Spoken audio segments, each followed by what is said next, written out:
El sentido religioso es el primer volumen del curso básico del cristianismo, en el que Giussani resume su itinerario de pensamiento y de experiencia. El libro identifica el sentido religioso, la esencia misma de la racionalidad y la raíz de la conciencia humana. Según el autor, el sentido religioso se sitúa en el nivel de las experiencias elementales de cada hombre, en el que Joe se plantea preguntas acerca del significado de la vida, de la realidad, de todo lo que sucede. En efecto, la realidad despierta los interrogantes últimos sobre el significado total de la experiencia. El contenido del sentido religioso coincide con estas preguntas y con cualquier respuesta a ellas. El libro del sentido religioso, por medio de sus capítulos, no pretende dar solución a todos los problemas, sino encaminarnos o guiarnos hacia el camino de la razonabilidad. Se cree que la razón y la fe se encuentran vinculadas, dado que la mentalidad moderna reduce la razón a un conjunto de categorías en las que se fuerza a entrar a la realidad, y lo que no entra es irracional. La razón, por el contrario, es como una mirada abierta de par en par a la realidad. Es lo que nos define como hombres, es el elemento con el que el hombre afronta la realidad. Capítulo 1, primera premisa, realismo. El realismo implica partir de lo que es un objeto de la realidad. El hecho de pensar en algo abstracto, con solo pensar es un error, porque no te permite conocer lo que es verdaderamente el objeto. Solo después de la observación de algo real se debe pensar. Si queremos saber qué somos, hay que saber quiénes somos. Solo conociendo al objeto voy a saber qué método voy a realizar. Según Giussani, es necesario que nosotros abordemos el tema. En este caso, el sentido religioso, como un hecho, el hecho más estadísticamente difundido en la experiencia humana. Es el hecho más verificable que suscita en el hombre un interrogante sobre todo lo que realiza.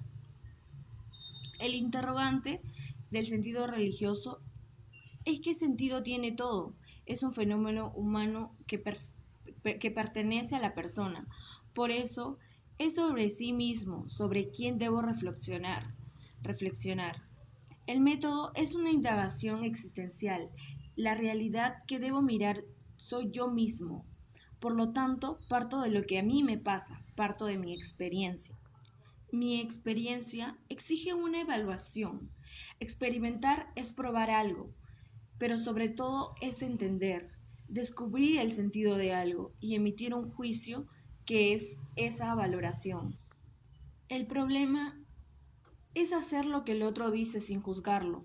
Sin una capacidad de valoración, el hombre no puede tener experiencia. En el libro nos habla sobre la experiencia elemental, pero ¿qué es la experiencia elemental? La experiencia elemental es un conjunto de evidencias y exigencias que forman el corazón, con las cuales, la- con las cuales el hombre se ve proyectado a confrontar todo lo que existe para no dejarse llevar por otros, para, es, para estar más atento a los deseos de su corazón, por la cual hay que ser realistas. Cualquier afirmación del hombre solo puede tener lugar a partir de la experiencia elemental. De todos modos, que un hombre desconozca una cosa no significa que ella no exista. ¿Cómo te das cuenta de la realidad? Por experiencia propia, mas no por prejuicio. ¿Pero qué es un prejuicio?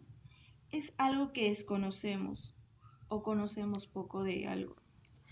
Accesis para la liberación. Si queremos llegar a ser adultos, tenemos que habituarnos a confrontarlo todo con la experiencia elemental. Y esto no es fácil, es más bien impopular. Por tanto, el desafío más audaz es habituarnos a juzgar todas las cosas a la luz de nuestras evidencias primeras y no estar a favor de nuestras reacciones ocasionales. Empezar a juzgar es el comienzo de liberación. Sin embargo, esto es un trabajo ascético de renuncia, es decir, renuncia a lo material, donde accesis indica la búsqueda de la madurez, del camino hacia el destino. Ese trabajo no es obvio, es simple, pero no se puede dar por descontado. En términos cristianos, este esfuerzo forma parte de la conversión. Capítulo 2, segunda premisa, razonabilidad. El concepto de la razón es la apertura a la realidad, la capacidad de darse cuenta de ella, de tomar conciencia y afirmarla conforme a la totalidad de los factores. No anula nada ni deja nada fuera. La razonabilidad representa un modo de obrar que expresa y ejerce la razón, esa capacidad de tomar conciencia de la realidad. ¿Cómo se percibe cuando una actitud es razonable?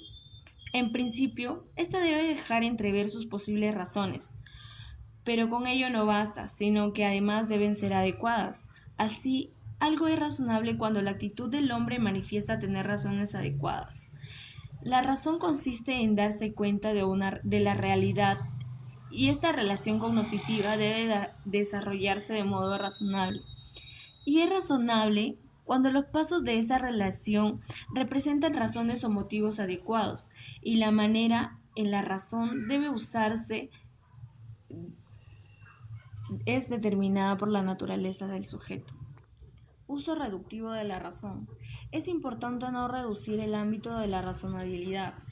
Hobbes observa un uso reductivo de la razón grave error, reduciéndolo a lo demostrable y a lo lógico. La razón tiene diversos caminos para llegar a la verdad.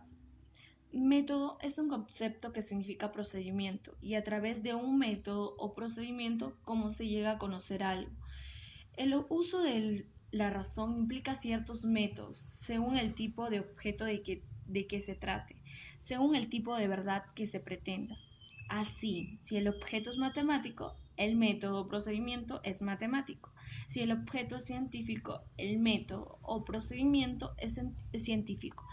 Si es lógico o filósofo, el procedimiento es lógico o filósofo. Y si el objeto es comportamiento del hombre, el método es la certeza moral. En conclusión, considerar que la razón. Capítulo tercero. Tercera premisa. Influencia de la moralidad en la dinámica del conocimiento. ¿Cómo puede uno fiarse de una determinada persona?